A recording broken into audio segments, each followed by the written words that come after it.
नमस्कार, prime time debate के साथ मैं हूं दीपक कुमार। बिहार में छात्रों का उबाल जारी है। सड़क, सिस्टम और सरकार में उथल पुथल मची है।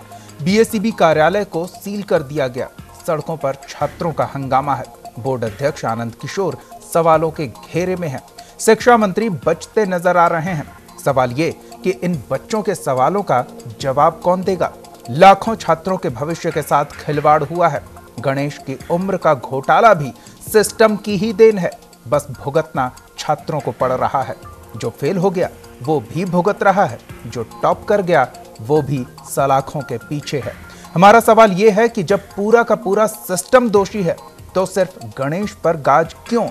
8 लाख से ज्यादा फेल छात्र करार क्यों दिए गए? क्या आनंद किशोर को पद पर बने रहने का हक है? और सबसे बड़ी बात, क्या शिक्षा मंत्री को शिक्षा विभाग में बने रहने का अधिकार है? मंत्री जी, अपनी गलती स्वीकार कीजिए और नैतिकता बची है तो इस्तीफा दीजिए।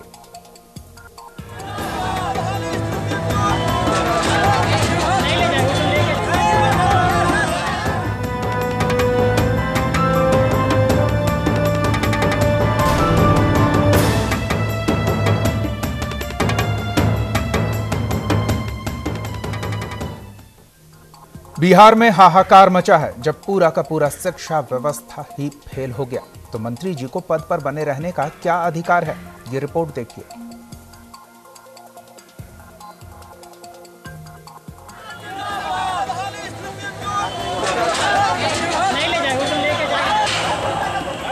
इन हालात का जिम्मेदार कौन है? ये भीड़ पैसे देकर बुलाई हुई नहीं है। ये आक्रोश नकली नहीं है। लाखों छात्रों की एक जैसी व्यथा है। जो फेल हुआ वो भी परेशान, जो टॉप कर गया वो भी सकते में। जब पूरा सिस्टम ही फेल हो गया तो मंत्री जी, आप किस हैसियत से कुर्सी पे बैठे हैं? गणेश की क्या गलती? गणेश को टॉपर किसने बनाया? गणेश की उम्र पर मोहर किसने लगाई?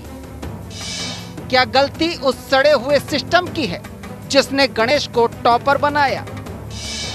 क्या गलती उन अफसरों की है जिसने गणेश के सर्टिफिकेट पर मोहर लगाई?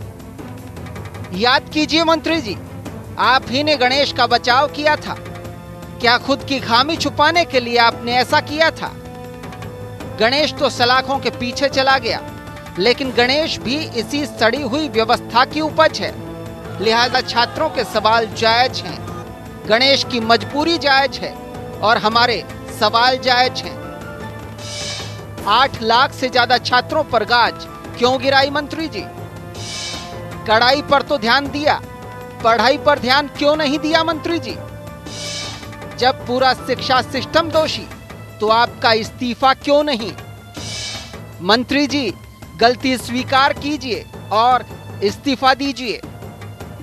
इस कोहराम के लिए आप जिम्मेदार हैं। इस हाहाकार के लिए भी आप जिम्मेदार हैं। बिहार की शिक्षा के आज के हालात के लिए भी आप जिम्मेदार हैं। अपनी जवाबदारी निभाइए और शिक्षा मंत्री के पद से इस्तीफा दीजिए मंत्री जी। Special desk, news India.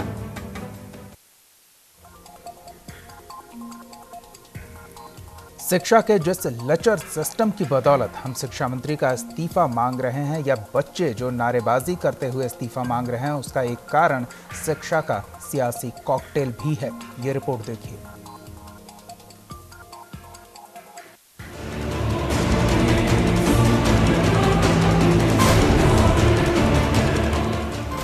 याद कीजिए ये चेहरे। बीते साल बच्चा राय, लालकेश्वर और उषा सिन्हा की पहचान शिक्षा घोटाले के सूत्रपात के तौर पर हुई थी। इनकी सियासी रसूख भी किसी से छिपी नहीं थी। इस साल समस्तीपुर जिले के चक हबीब स्थित रामनंदन सिंह जगदीप नारायण इंटर कॉलेज का सियासी कॉकटेल सामने आया है। बिहार को इंटर टॉपर देने वाले इस कॉलेज ने सोचा नहीं होगा कि महज कुछ घंटों के अंदर उसकी पूरी जुगाड़ तकनीक मटियामेट हो जाएगी। वैसे टॉपर तो शिकंजे में है, लेकिन कॉलेज के राजनीतिक कॉकटेल पर नजर डालिए। इस कॉलेज की स्थापना 2011 में हुई। 2013 में इसे बीएसईबी ने संबद्धता भी दे दी, क्योंकि कॉलेज के सचिव जवाहर प्रसाद सिंह बीजेपी के नेता हैं। 2 बार वे बीजेपी के टिकट पर कल्याणपुर विधानसभा क्षेत्र से चुनाव भी लड़ चुके हैं। वहीं इस कॉलेज के प्रभारी प्राचार्य जवाहर प्रसाद के सुपुत्र अभितेंद्र हैं। बीजेपी से इस बारे में पूछा गया तो वे अब चेहरे पहचानने से भी इनकार करते हैं।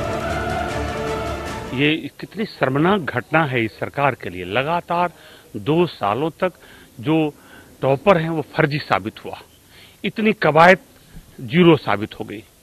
और इसके सबसे बड़े यदि कोई जिम्मेवार हैं तो निश्चित रूप से शिक्षा मंत्री हैं और अध्यक्ष हैं बिहार शिक्षा बोर्ड के, और दोनों ही सफाई पर सफाई दे रहे हैं। इसलिए अध्यक्ष को तुरंत इस्तीफा करना चाहिए और शिक्षा मंत्री को पूरे बिहार से माफी मांगनी चाहिए कि उन्होंने सफलता नहीं पाई, आगे फिर कोशिश करेंगे। तो सुना आपने, अब फिर याद कीजिए बीते साल को।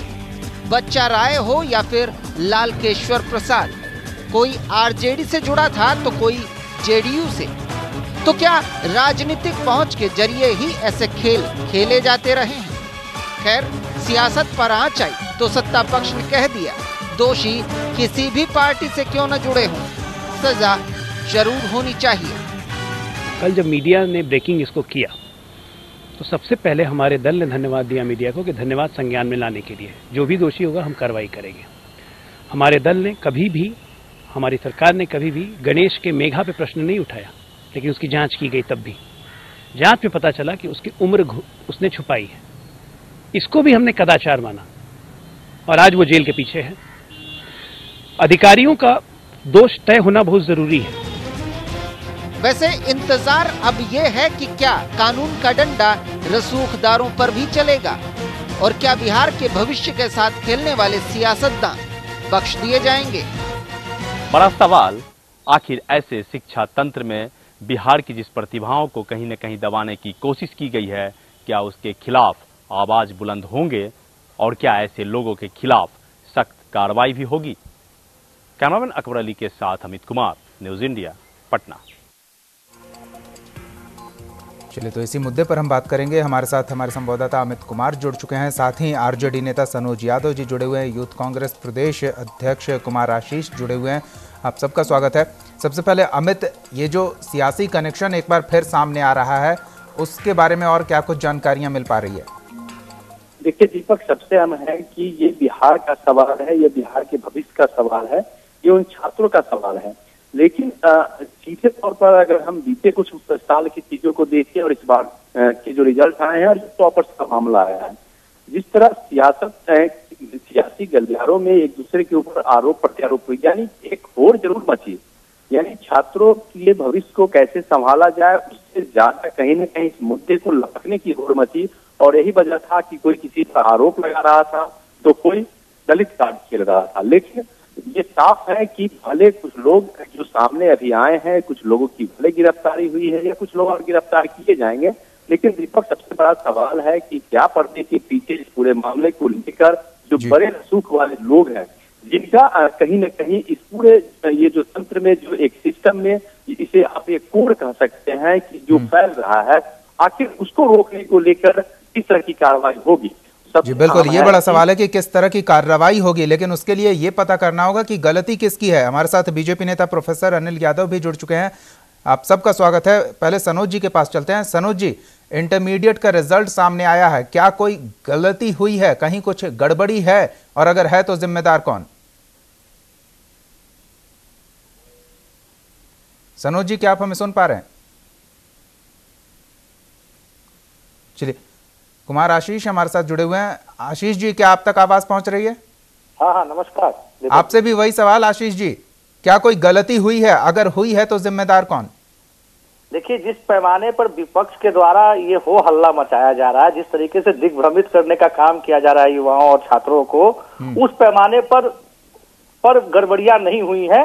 जो थोड़ी बहुत गड़बड़ियां हुई थी उसको शिक्षा मंत्री जी और जो हमारे आदरणीय मुख्यमंत्री जी हैं वो अपने से खुद मॉनिटर कर रहे हैं और उस गड़बड़ियों को दूर करने का काम कर रहे हैं जी। तो क्या अब हैट्रिक का इंतजार किया जाए? 1 साल पहले गड़बड़ी हो चुकी थी, रूबी राय सामने आई, इस बार गड़बड़ी हुई, गणेश सामने आया, अब हैट्रिक का इंतजार किया जाए, सरकार एक और सिक्सर लगाएगी? नहीं, ऐसी कोई भी इच्छा नहीं रखता है। आप भी जहां जिस चैनल पे काम कर रहे हैं, आपके यहाँ भी त्रुटियां होती हैं, हर एक स्तर पे त्रुटियां होती हैं। बिल्कुल, और हर त्रुटि की जिम्मेदारी तय होती है। ये नहीं कि विपक्ष पर मत्थे मढ़ दिया जाता है, जो भी गलती करता है उसकी जिम्मेदारी तय होती है। एक बात दीपक जी बताना चाहते हैं, परसों भी हम आपके साथ थे जी। एक बात बताना चाहते हैं कि 8 लाख जो छात्र हैं वो कहीं ना कहीं प्रभावित हुए हैं इस पूरे रिजल्ट के बाद। लेकिन आप अगर गौर फरमाइएगा तो 8 लाख में कितने प्रतिशत छात्र सड़क पे हैं, ये आप लोगों को सोचना चाहिए। आप क्या इंतजार कर रहे हैं सबके सड़क पे आने का? नहीं, मैं आपको एक चीज बताना चाहता हूं कि जो स्थानीय आवाज लगाऊं। आप आशीष जी ये मांग कीजिए ना कि जिन लोगों को असंतुष्टि है इस रिजल्ट से वो सड़क पर आए, मांग कीजिए हमारे चैनल पर। जब सरकार के द्वारा नहीं आशीष जी, आप ये कह रहे हैं कि कितने लोग सड़क पे आए हैं, ये साजिश हो सकती है, तो आप बुलाइए उन लोगों को जो असंतुष्ट हैं। बात हो रही होती थी, जो नियम था, अब आशीष जी सीधी सी बात, आप बुलाइए उन लोगों को जो असंतुष्ट हैं कि आप आइए पटना की सड़कों पर, बुलाइए आप। हम लोगों ने तो सब पहला ही दिन छात्रों के पक्ष में हम लोगों ने बयान दिया था। हम लोगों ने यूथ कांग्रेस ने पहले ही दिन लड़ाई लड़ने की आप कह रहे हैं कि जो सड़क पे हैं वो कितने हैं और किन की वजह से हैं? वो बीजेपी के प्लांटेड लोग हैं, बीजेपी के स्थानीय विधायक हैं, भाजपा के युवा मोर्चा के भी नए अध्यक्ष। बहुत अच्छी बात है, मान लेते हैं। तो आप क्यों नहीं बुलाते हैं उन छात्रों को जो असंतुष्ट हैं? बुलाइए, आप इस चैनल पर बुलाइए उन छात्रों को जो असंतुष्ट हैं कि आप आइए पटना की सड़कों पर, हम आपका इंतजार कर रहे हैं। और हर एक हमारे कार्यालय में दीपक जी, हमारे कार्यालय में कई सौ और कई हजार छात्र मिल चुके हैं जब से ये बात हुई है, और सब कहीं ना कहीं अब संतुष्टि के रास्ते में है।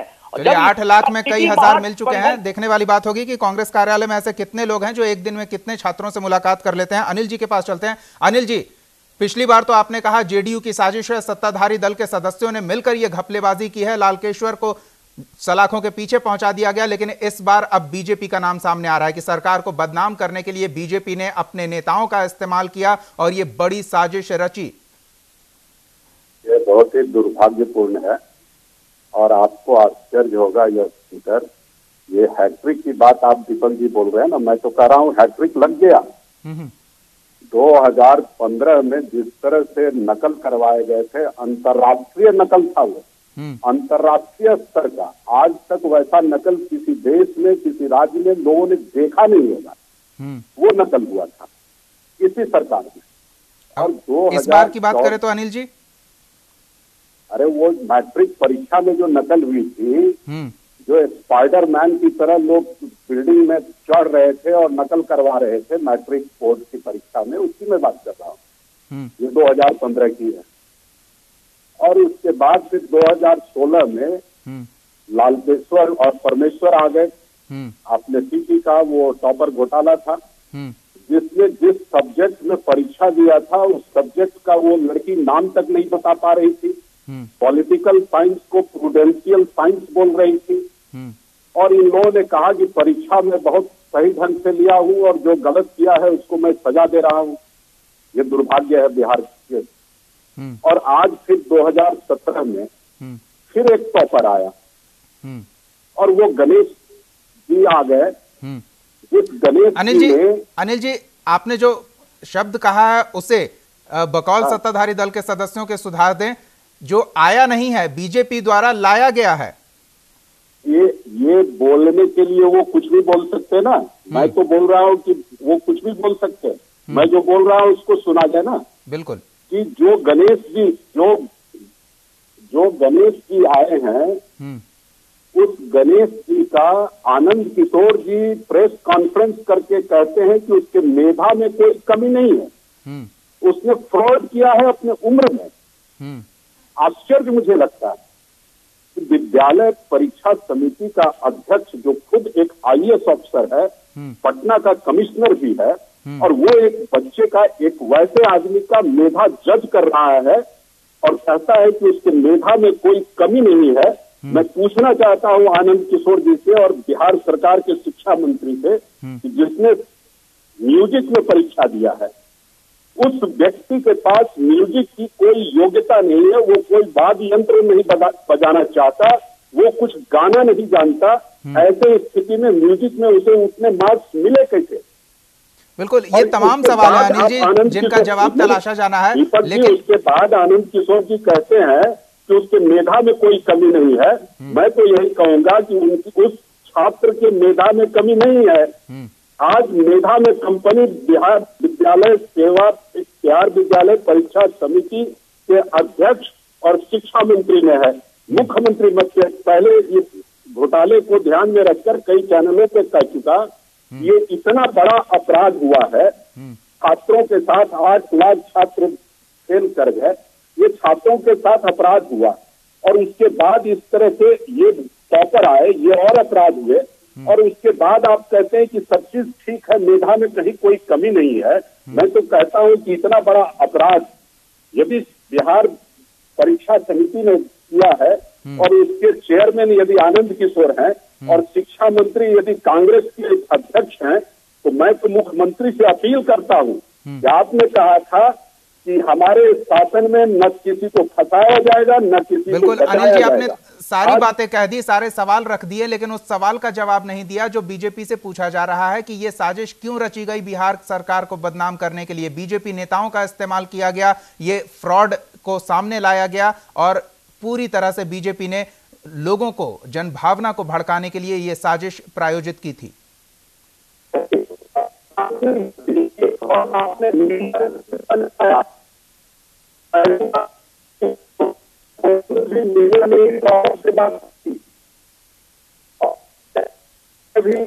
जी अनिल जी आपको रोकना चाहेंगे, आपकी आवाज स्पष्ट नहीं आ रही, हम दोबारा तुरंत संपर्क करते हैं ताकि स्पष्ट तौर पर आपका जवाब सुन सके। फिलहाल सनोज जी के पास चलते हैं। सनोज जी, ये क्या हो रहा है, किसकी जिम्मेदारी है? गलती तो कम से कम मानी जा सकती है कि गलती हुई है, और अगर हुई है तो किसकी वजह से हुई है?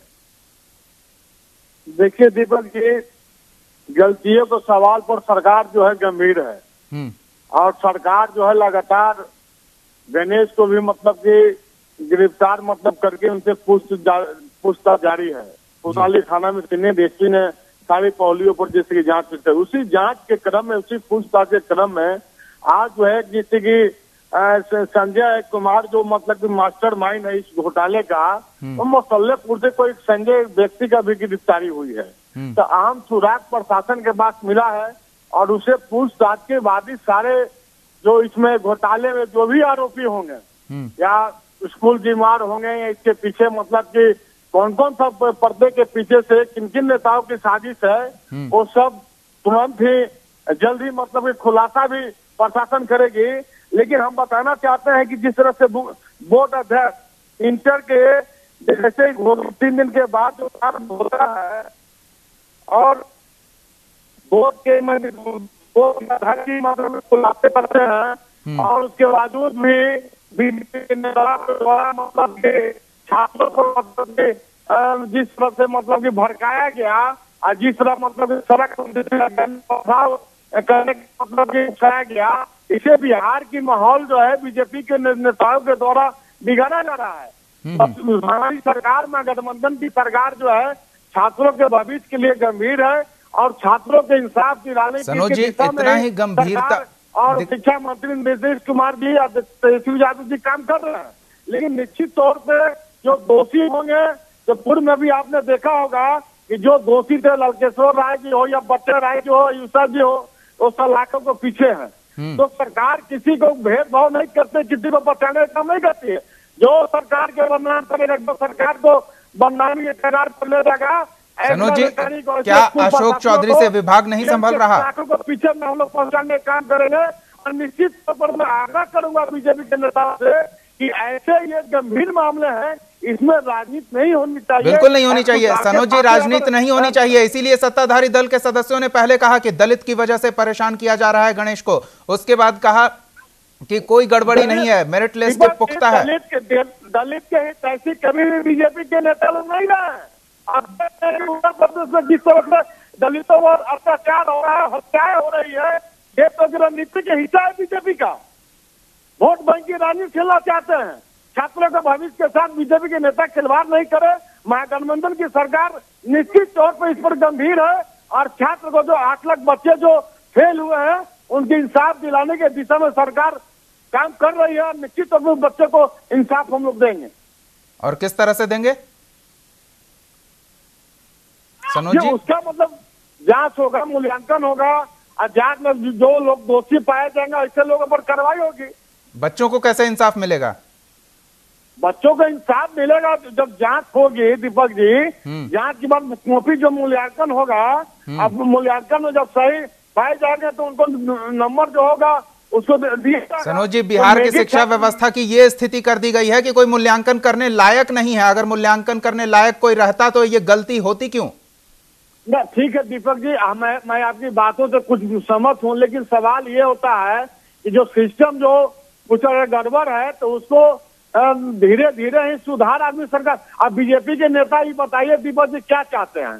जब मतलब कि भ्रष्टाचार होती है, जब गलत काम जब शिक्षा प्रणाली में होती है, जब सरकार उस दिशा में कार्रवाई करती है तो उस पर भी हाई तोबा मचाते हैं। कार्रवाई हुई कहाँ? अगर हुई रहती तो ये गलतियां दोहराई नहीं जाती। जब हम लोग कार्रवाई करते हैं। अनिल जी, क्या आप सुन रहे हैं? बच्चे फेल सनोज जी से पूछिए। नहीं, आप खुद पूछ लीजिए। ये सरकार कब कार्रवाई करेगी? 3 साल हो गए, 15 को हुआ, 16 को हुआ, 17 का एग्जाम इस तरह से हो गया। घोटाले पे घोटाले हो रहे हैं और ये कह रहे मूल्यांकन इस बार जो मूल्यांकन हुआ 3-4 महीना में। नहीं सुन लीजिए सनोज जी, आपको पता नहीं है, आपको पता नहीं है, ऐसे बोलने से थोड़े फायदा होता है। बहाली के बाद पहले सुनिए तो सुन लीजिए, उसके बाद जवाब दीजिएगा। जो मूल्यांकन हुआ उस मूल्यांकन में जिस टीचर को जाना चाहिए था, इंटर पढ़ाने वाले टीचर मूल्यांकन करेंगे। प्राइमरी स्कूल के टीचरों से मूल्यांकन करवाया गया और आप समझते हैं कि ये मूल्यांकन सही हुआ?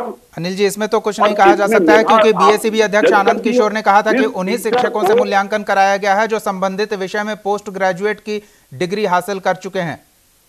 देखिए, पोस्ट ग्रेजुएट की डिग्री हासिल कर लेने से नहीं होता। मैं एक प्रोफेसर हूं, मैं शिक्षक हूं जी। मुझे पता है कि मूल्यांकन कौन कर सकता है। जो पढ़ाता है वही मूल्यांकन करता है। यदि मैं पीएचडी हूं और प्राइमरी स्कूल को पढ़ाने जा रहा हूं तो प्राइमरी स्कूल के बच्चों को यदि मैं पढ़ा रहा हूं तो मेरा स्टैंडर्ड प्राइमरी स्कूल के बच्चों को एसेस करने का होगा। और यदि मैं इंटरमीडिएट के बच्चों को पढ़ाता हूं तो मेरा एसेस करने का कैपेसिटी इंटरमीडिएट के बच्चों का होगा। और यदि मैं यूनिवर्सिटी में पढ़ाता हूं तो मैं पीएचडी होल्डर हूं या जो भी हूं, यदि मैं यूनिवर्सिटी में पढ़ाता हूं तो यूनिवर्सिटी के कॉपी को एसेस करने के मेरे पास कैपेसिटी होंगे। अनिल जी, क्या अशोक चौधरी से विभाग नहीं संभल रहा? परफेक्टली सिर्फ बड़ी बड़ी बातें बोल देने से काम नहीं चलता। आपको एक्शन लेना चाहिए। आप सोचिए कि कोई 42 साल के उम्र का आदमी परीक्षा दे रहा है और उस परीक्षार्थी का फोटो बोर्ड ऑफिस में भी आता है। बोर्ड ऑफिस के सारे ऑफिसर्स उसको देखते हैं।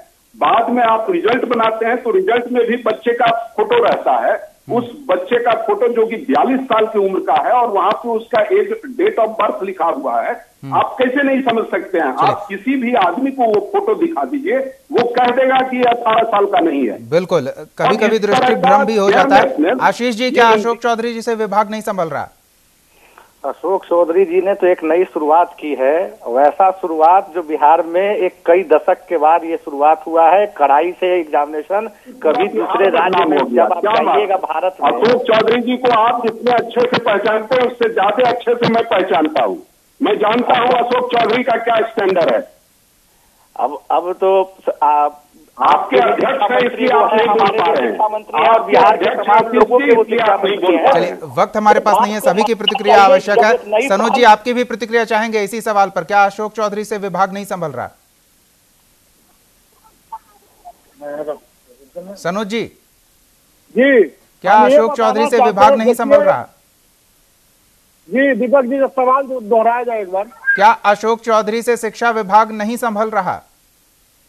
जी ऐसी बातें दीपक जी नहीं है, और शिक्षा मंत्री जो है पढ़े लिखे हैं और अच्छे जिस कार से अपना शिक्षा की गुणवत्ता अपना चला रहे हैं, कोई अगर गड़बड़िया है तो उसमें शिक्षा मंत्री कोई जिम्मेवार नहीं है। उस दिशा में सरकार काम कर रही है, जो दोषी है उन पर कार्रवाई भी हो रही है। जो 8.5 लाख बच्चे हैं उनमें कम से कम 4 लाख बच्चों ने भी बहुत मेहनत करके पढ़ाई की है और रिजल्ट क्या आया? फेल।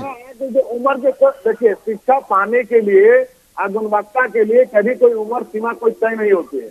आपने अभी देखा होगा सनोज जी, अशोक चौधरी की परीक्षा ये थी कि वो व्यवस्था को दुरुस्त करें और बेहतर तरीके से परीक्षा लें, रिजल्ट बेहतर आए। वो अपनी परीक्षा में फेल हुए हैं, तो फिर उन्हें पास कैसे कह रहे हैं आप? 95 वर्ष की उम्र में, हेलो जी बोलिए। 95 वर्ष की उम्र में एक नालंदा के यूनिवर्सिटी में मतलब कि राजकुमार जी ने पास किया है। उनकी लालसा थी कि मैं 97 वर्ष देखिए राजकुमार जी के भी जो परीक्षा उन्होंने दिया है एमए का, इस उम्र में भी, तो हम समझते हैं कि युवाओं के ये प्रेरणा स्रोत है। ऐसे जज्बों, ऐसे राजकुमार जैसे व्यक्तियों को मैं सलाम करता हूं जज्बे को। लेकिन कोई उम्र की सीमा अगर कोई छुपाया है तो वो जिस कानून है, कानून के मैनुअल में जो भी उसमें प्रावधान होंगे उन पर कार्रवाई होगी। चलिए, बहरहाल वक्त हमारे पास नहीं है। बहुत बहुत धन्यवाद सनोज यादव जी, कुमार आशीष जी, प्रोफेसर अनिल यादव जी और अमित, आपका भी बहुत बहुत धन्यवाद। अगर एक उदाहरण के तौर पर समझने की कोशिश करें तो जिस घर में चोरी होती है उस घर के सदस्यों को दोष नहीं दिया जाता, बल्कि इलाके की पुलिस को दोष दिया जाता है कि उन्होंने गश्ती ठीक से नहीं की, इस वजह से चोरों का मनोबल बढ़ा और उन्होंने वारदात को अंजाम दिया। कुछ यही स्थिति देखने को मिल रही है। बिहार के शिक्षा व्यवस्था में ठीक से निगरानी नहीं हो रही है, ठीक से मॉनिटरिंग नहीं हो रही है और जो व्यवस्था दुरुस्त करने की कवायद की गई थी वो कवायद धरी की धरी रह गई और नतीजा वही ढाक के 3 पात। पिछले 2 सालों से जो परिस्थितियां बनी हुई थी, जिस तरह से बिहार सरकार की किरकिरी हो रही थी, बिहार की शिक्षा व्यवस्था की किरकिरी हो रही थी, हालात इस बार भी कुछ बेहतर नहीं हुए हैं। देखते हैं कब स्थितियां दुरुस्त होती है। बहरहाल बच्चे मांग कर रहे हैं कि अगर आपसे नहीं संभल रहा तो आप इस्तीफा दीजिए, शिक्षा मंत्री इस्तीफा दें। फिलहाल प्राइम टाइम डिबेट में इतना ही। आप देखते रहिए न्यूज़ इंडिया।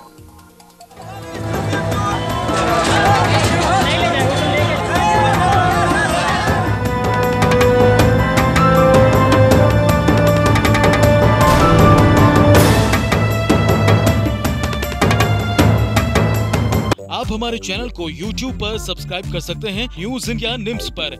इसके अलावा आप ट्विटर पर भी हमें न्यूज़ इंडिया 17 पर फॉलो कर सकते हैं। फेसबुक पर आप newsindia.nimsuni पर हमें लाइक कर सकते हैं।